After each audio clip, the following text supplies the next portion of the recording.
أخطر لحظة في الامتحان مش أول سؤال، ولكن الأخطر إنك تقول أنا كنت عارف السؤال ده أو كنت مذاكره كويس ولكن نسيته.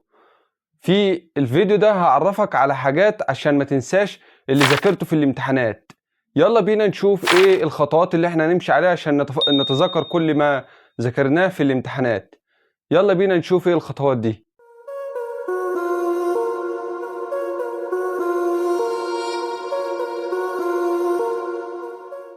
السلام عليكم ورحمة الله وبركاته. مرحبا بكم في قناة قوة التغيير. النهاردة نتعرف على نقطة مهمة وازاي او ايه الحاجات اللي بتخليك تنسى او ايه المشكلات اللي بتخليك تنسى الاجابات في الامتحانات وتخليك تنسى كل اللي ذاكرته.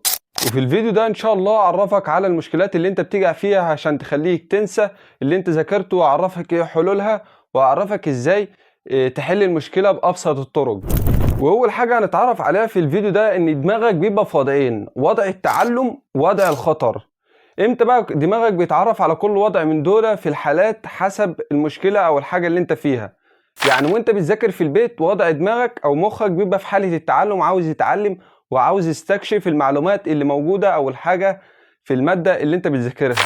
يعني انت دلوقتي بتذاكر ماده زي الفيزياء او الكيمياء او اي مواد من المواد الدراسيه اللي معاك، فانت بتحب تستكشف وتعرف المعلومات اللي موجوده معاك في الماده دي. وده في وضع التعلم، يعني انت بتبقى بتتعلم في المدرسه او في الكليه او في البيت، فانت بتحب تستكشف المعلومات والحاجات اللي موجوده عندك.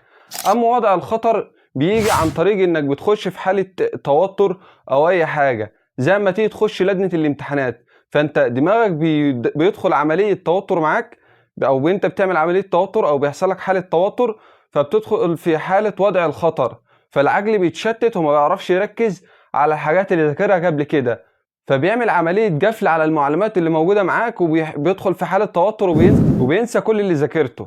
وفي الامتحانات دماغك بيحس ان في حاله خطر، فمخك بيقفل للوصول للمعلومات، مش لان المعلومات مش موجوده، لا، لان انت دخلت في حاله توتر. هحكي لك قصة عن طالب بيذاكر بطريقة كويسة، والحوار ده أو القصة دي بتحصل مع كل الناس، يعني أكتر الناس بتحصل معاهم بقى إلا الناس اللي اتدربت عليها كتير وطلعت من المود ده. إنما يجي يدخل الامتحانات إيديه بتعرج ويحصل عنده رعشة ويبقى عنده توتر، حالة توتر، وبينسى اللي هو ذاكره. فالحالة دي بتسبب لك حالة النسيان أو حالة الفقدان للمعلومات اللي موجودة معاك، اللي هي إيديك بتلاقيها بتعرج وبتحس بتوتر وما بتبقاش على بعضك وانت في اللجنه بتاعه الامتحانات، فبتنسى كل حاجه انت ذاكرتها. طب امتى الشخص ده يطلع من الحاله اللي هو موجود فيها؟ ان يحاول يهدي اعصابه ويهدي دماغه من التشتت اللي هو فيه وفي حاله التوتر. وامتى حاله الشخص ده تتحسن؟ لما يهدي نفسه ويركز اكتر في الامتحان اللي هو بيمتحنه. هيهدي نفسه ويركز في الامتحانات، ولكن درجته هتتحسن من غير ما يحس. هيلاقي نفسه عمال يحل اسئله كتير من غير ما يحس. ليه؟ لانه شال من دماغه حاله التوتر وهدى اعصابه، فالمخ هيركز في الورقه اللي هو موجود معاها. طب تعمل ايه قبل فتره الامتحانات ما تخش عليك؟ قبل الامتحانات ما تحاولش تذاكر وانت ساكت، حاول تذاكر بصوت مسموع عشان تشغل حواسك الثلاثه، اللي هو السمع والبصر والصوت او الكلام. وحاول تسأل نفسك الثلاث أسئلة دول: ليه وإزاي وإمتى؟ ليه أذاكر وإمتى وإزاي أذاكر؟ الثلاث أسئلة دول هيخلوا عندك قوة الذاكرة تعلى أكتر مما كنت تتصور في الحالة الطبيعية، لأن أنت دلوقتي هتسأل نفسك أسئلة عشان أما تيجي تدخل الامتحانات تفكر في الحاجات اللي أنت ذاكرتها بشكل أحسن وأبسط، لأن في الحالة دي الدماغ بتفتكر اللي فهمه مش اللي حفظه.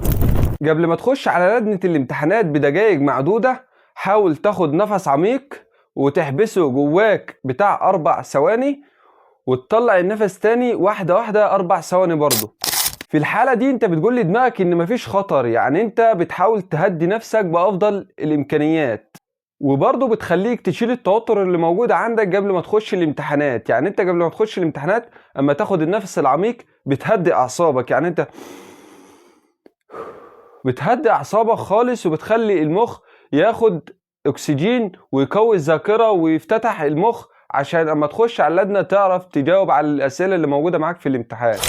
واما تدخل الامتحانات وتمسك ورقه الاسئله، ولو في سؤال وقف قدامك ما تحاولش توتر نفسك وتحسس بنفسك ان انت دلوقتي مش عارف تحل حاجه خالص. في الحاله دي اما تلاقي نفسك مش عارف تجاوب على سؤال انت وقفت فيه، حاول تغمض عينيك وتاخد نفس عميق وتفتح الورقة من تاني وتفتح عينيك وتشوف السؤال اللي هو السهل اللي هيخليك تحله بطريقة سهلة وبسيطة، فده هينشط معاك الذاكرة.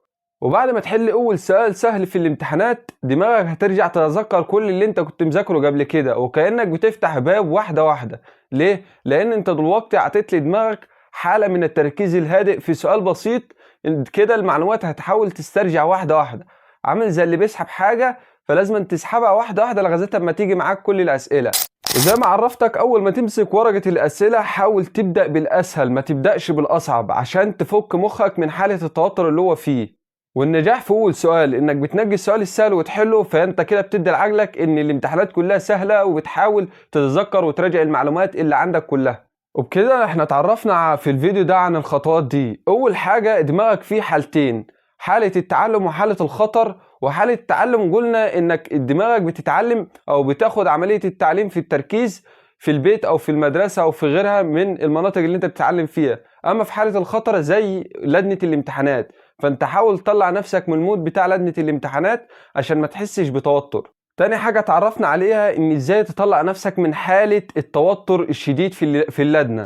تالت حاجة اتعرفنا عليها انك ما تذاكرش وانت ساكت، حاول تذاكر بصوت مسموع عشان التلات حواس يشتغلوا معاك. وتعرفنا انك قبل ما تخش اللجنة ب5 دقايق ولا حاجة تحاول تاخد نفس عميق وتخرجه تاني بطريقة مبسطة وسهلة واحدة واحدة. في الامتحانات حاول تيسر على نفسك الموضوع، شوف السؤال السهل وحاول تحله عشان ده هيعمل لك زي نظام بيجدد لك المعلومات اللي في دماغك ويخليك تتذكر كل المعلومات اللي موجودة معاك. تحذير: اوعى تقارن نفسك بحد داخل لجنة الامتحانات، كل واحد فينا دماغه مختلفة عن التاني، والتركيز مش سباق. في مننا اللي بيحل السؤال في دقيقة، وفي مننا اللي بيحل السؤال في 30 ثانية، وفي مننا اللي بيحل السؤال في 5 دقايق. فانت ركز في الورقة اللي معاك وما تركزش بحد تاني. وفي الحالة دي انت ما بتبقاش فاشل، انت بس بتبقى متوتر. وفي الحالة دي المعلومات بتبقى جواك ولكن بتبقى عاوزة هدوء مش جلد ذات. وفي حاجة عاوز اقول لك عليها مهمة جدا: ذاكر صح وادخل اللجنة بهدوء وسيب دماغك تشتغل في ورقة الامتحانات. لو الفيديو ده فادك حاول تشارك الفيديو مع اصحابك اللي داخلين على الامتحانات ومتوترين، واكتب لي في الكومنتات ايه اكتر مادة بتنسى فيها في الامتحانات. ولو عجبك الفيديو ما تنساش تعمل سبسكرايب للقناة. سلام يا صديقي.